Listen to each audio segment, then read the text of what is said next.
In Formula 1, standing still means falling behind. Force India had climbed out of the back of the grid, they had fought their way into the midfield. Now, they wanted more. 7th in the Constructors Championship in 2010 was good, but in 2011, Vijay Mallya had a new goal: podiums. And to get there, Force India had to evolve, on and off the track. The first major change came before the season even started. Despite Luigi's experience, Force India decided to replace him. In his place, they promoted their reserve driver, Paul di Resta. Di Resta wasn't a rookie in the traditional sense. He was the reigning DTM champion and had already been testing for the team in 2010. Now, he had a full-time seat alongside Adrian Sutil. It was a risky move. Luigi had been solid, but Force India saw something in Di Resta: raw talent, consistency, and a cool-headed approach. My thoughts for this year for becoming an F1 driver is incredible. It's been a long time ambition of mine and a goal I set when I was very young, and I'm very excited to get out and get racing. After a great year last year in 2010, being the test and reserve driver for Force India, they gave me a great opportunity, and thankfully from there we've been able to progress on, and hopefully it's a long-term future of many good things to come. And from the very first race, he proved them right. The 2011 season wasn't just another year. It was a shift in Formula One's rules. Gone were the double diffusers that had given teams like Force India an edge in the previous years.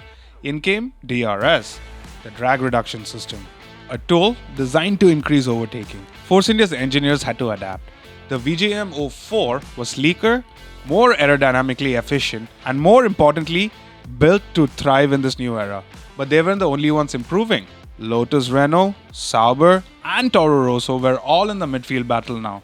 The fight for points was about to get even tougher. Australia, the first race of the season. Paul di Resta lined up in 14th, but in the race, he kept his cool, avoided mistakes, and finished in 10th, scoring points on his debut. A dream start. Malaysia and China followed, and more solid performance from both the drivers. But Force India wasn't just looking for points. They wanted to get closer to the podium, and by the time the European season started, they were making real progress. They were consistently in the top 10, but they needed something extra to break into the top 5. At Silverstone, they introduced a major aerodynamic upgrade. It was a gamble.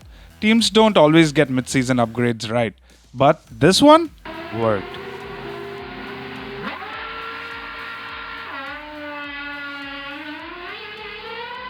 At the British Grand Prix, both Sutil and Di Resta were flying. Sutil finished in 6th, his best result of the season. It was a sign that Force India was closing the gap to the frontrunners, and more importantly, they were winning battles against their midfield rivals. Paul di Resta wasn't just settling into Formula 1, he was thriving. His racecraft was smooth, his qualifying pace was improving, and by the second half of the season, he was challenging Sutil more often. I think, considering how old you are, Eddie, cars nowadays have systems that you can't hide anything. But behind the scenes, tension was brewing. Di Resta was seen as Force India's future. Sutil, on the other hand, had been with the team since the Spiker days. By the time the season was coming to a close, whispers started circulating. Would Sutil be replaced? Would Force India fully commit to Di Resta as their lead driver? Nothing was official yet, but change was in the air. By the final stretch of the season, Force India was in a three-way fight in the Constructors Championship. Sauber and Toro Rosso had upped their game. Their points battle was razor thin. Then came Singapore. Di Resta delivered his best race yet, finishing in 6th place, his highest ever Formula 1 finish. Well, Paul, congratulations on a really strong drive. You must be happy. Very happy. It was quite a long race. We were looking very strong before the safety car came out. We chose to go in the prime tyres, extend it, went on to the option. We were very quick, and the team had said we need another 8 laps out of them, which they were still easy enough to do. And then the safety car came out, and I thought, oh, this is going to cause a bit of problem. But when we changed onto the prime, we could just really manage the pace towards Rosberg, and there was plenty left. Just a matter of bringing the car home. Force India was now pulling ahead of their rivals. Japan, more points. Korea, another double points finish. This was clear. Force India wasn't just a midfield team anymore. They were now leading the midfield pack. The final race of 2011 was more than just another Grand Prix. This was the moment Force India could officially say they had reached a new level. Sutil delivered a brilliant drive in Brazil, finishing 6th again. And with that result, Force India logged in 6th place in the Constructors Championship, their highest ever finish. For Vijay Mallya and his team, this was validation. They weren't just making up the numbers in Formula 1, they were moving forward and fast. As the 2011 season ended, one question remained.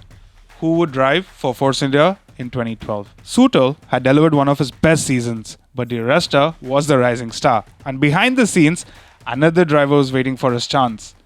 Nico Hülkenberg. The next chapter of Force India's journey would be more than just performance.